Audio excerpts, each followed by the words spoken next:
सरकारी स्टूडियो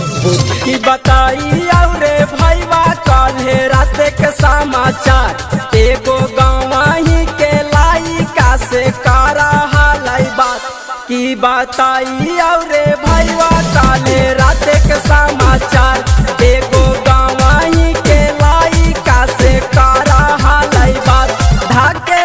हथवा में हाथ ओकर चाल गेलै रे धाके हथवा में हाथ ओकर चाल गेलै रे हाय फलानवा के बेटिया निकाल गेलै रे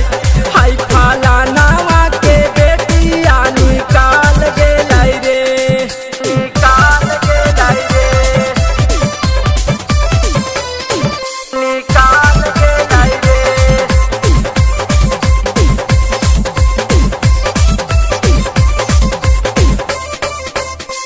मम्मी पापा से नहीं खा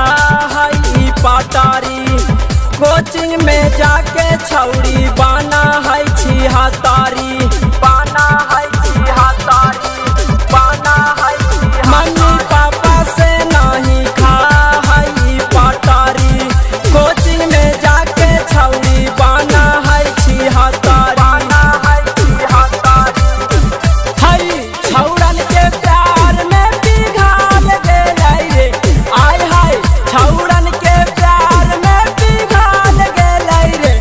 हाय फलानवा के बेटिया निकाल गेलै रे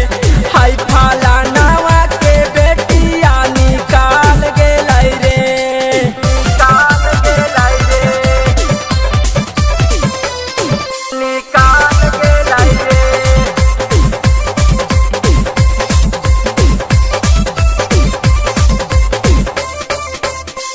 तनको इज्जत के ना करा कई खियाल रे